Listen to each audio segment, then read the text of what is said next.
¿Hasta qué punto alguien muy astuto sería capaz de engañarte? Ojo con la lista de personas que Frank Abagnale consiguió engañar. Trabajadores de banco que autorizaban cheques falsos, azafatas que deseaban ser elegidas en la flota de un piloto que no existía, médicos que seguían instrucciones de otro médico que no era médico, novias que creen que se casan con un partidazo que no es más que un fraude. La estafa, la picaresca, la astucia y el engaño nos atraen, y la lista de personas que seducen y estafan sigue creciendo.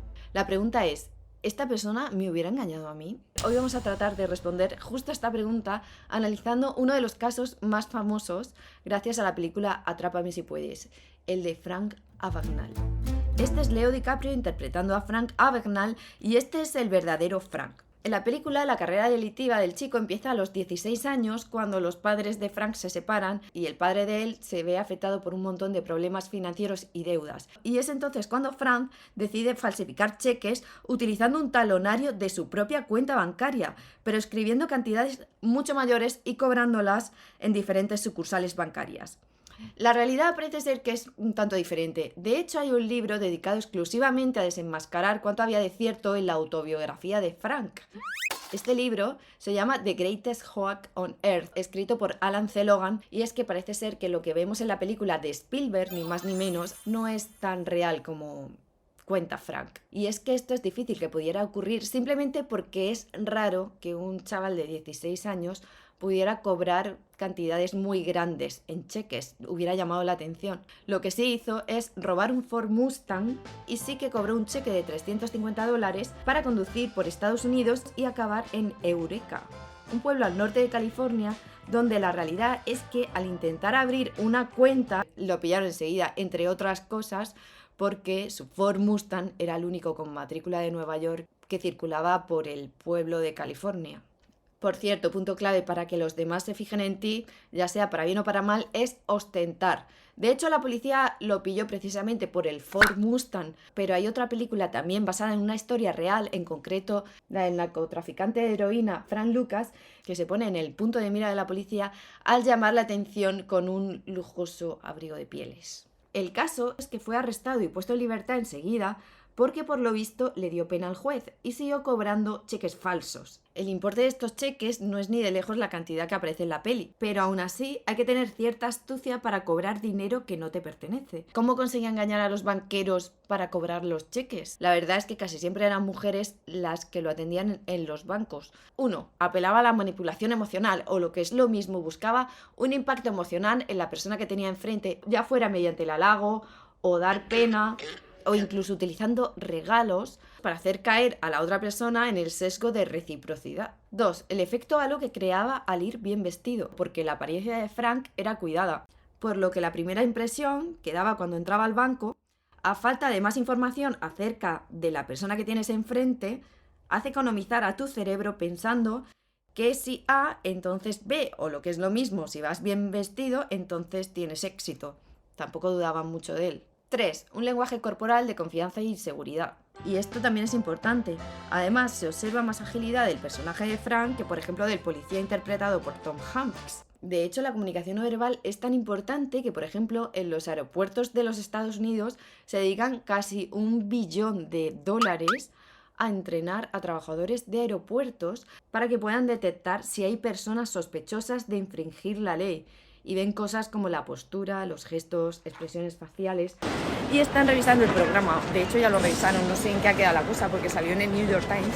Y es que, no descubren a nadie nuevo, ¿sabes? Más que una persona que no sepa nada, porque realmente la gente está como nerviosa aquí en los controles y puede mostrar gestos si no lo haces de normal y estás un poco nervioso. Siguiendo con la película, ahora comienzan una serie de delitos criminales llevados a cabo por Frank, que se hace pasar por piloto, cobrando cheques y nóminas de la Pan Am. La realidad es que sí, lo encontraron disfrazado de piloto, pero no se sabe hasta qué punto timó a la aerolínea. El caso es que posiblemente sí que cobrara algún cheque de la Pan Am, y es que un uniforme hace mucho, ya sea de médico, de bombero, de policía o de piloto. Dejando a un lado lo ilegal, aquí voy a hacer un inciso para comentar cómo nos comportamos ante los uniformes. ¿Qué hay detrás de la psicología de un uniforme? Es curioso porque el uniforme no solo influye en la persona que lo lleva puesto, sino en la persona que te ve con el uniforme. De hecho, la persona que lo lleva puesto asume una identidad porque forma parte de un grupo. Por ejemplo, un guardia civil se suele comportar como un guardia civil cuando lleva el uniforme puesto, pero cuando llega a su casa y se lo quita es Pepe, ya no es guardia civil en ese momento, normalmente. Y la persona que te ve con el uniforme puesto inconscientemente asume que eres un profesional y cae en el sesgo de autoridad, por el cual no cuestionamos prácticamente nada y obedecemos órdenes. Y si tienes dudas de si obedecemos o no a la autoridad, te recomiendo el experimento más famoso en cuestión de autoridad, que se llama el experimento de Milgram de 1960, en el que la mayoría de participantes de la muestra que tomaron, que era gente normal y corriente, rebasaron los límites de la moralidad al dar descargas eléctricas a otra persona, a pesar de las señales de angustia y dolor de esa persona, solo por seguir órdenes de un personaje vestido con una bata blanca. Siguiendo con la película, Fran se enamora de Brenda Strong, que es una estudiante de enfermería que trabaja supuestamente en el hospital en el que él se hace pasar por médico. Más tarde se casa en la película con ella, pero en la realidad ni siquiera existió Brenda Strong. El caso es que Fran sí que asegura en su autobiografía que trabajó como médico en un hospital. Y yo no sé qué tipo de requerimiento te exigirían en 1965 para trabajar como médico, pero estoy segura que hoy, en 2024, no sería tan fácil empezar a trabajar en un hospital como pediatra con una simple entrevista de trabajo. Lo desconozco. Pero por lo visto, el que trabajara como médico es muy improbable, ya que un periodista, Ira Perry, se dedicó a investigar sobre la historia y habló con el Hospital Infantil de Atlanta, en el cual le dijeron que absolutamente no, que allí no había trabajado Frank, ni conocían a esa persona. Obviamente tampoco se iban a poner en evidencia los del hospital diciendo que habían contratado a una persona sin titulación. Sea como sea, si analizamos esta escena en la que hay un accidente de un niño y Frank está al frente de otros dos médicos, podemos ver un elemento interesante de la persuasión. Caballeros, ¿cuál creen que es el problema? Accidente de bicicleta. Una tibia fracturada a 12 centímetros de la rótula. ¿Doctor Harris? Sí. ¿Coincide? ¿Coincido con qué, señor? Con lo que acaba de decir el doctor Aslan. ¿Coincide? Bueno, ha sido un accidente de bicicleta. Nos lo dijo el chico. Luego coincide. ¿Coincido? Creo que está indicada una radiografía. Luego le cosemos y le ponemos la escayol. ¿Qué pasa aquí? Me encanta. Es el factor incongruencia. El médico no sabe ni qué le pregunta porque la misma cuestión es incongruente. De hecho, hay un libro de Kevin Dutton que se llama Split Second Persuasion, en el que habla de la incongruencia como uno de los pilares de la persuasión. Básicamente lo que esto quiere decir es que cuando tu cerebro escucha o ve algo que es muy incongruente, se ralentiza y acepta algo sin cuestionarlo demasiado. Aquí el personaje de Frank está creando el desconcierto y los dos médicos no se ponen a cuestionar si él sabe o no de medicina. De hecho, si hubiera preguntado algo así como ¿cuál es el protocolo que hay que seguir? Estos dos médicos hubieran dicho, bueno, el protocolo lo tendrás que decir tú, ¿no? También hay otro momento en el que podemos ver algo interesante en referencia al comportamiento humano y es cuando Frank habla en la película con el padre de su prometida. Hay una escena en la que Frank le dice a su futuro suegro que él mismo es un fraude. No soy médico ni abogado. Y tampoco soy piloto. Eres un romántico. Esto es la incredulidad sesgada.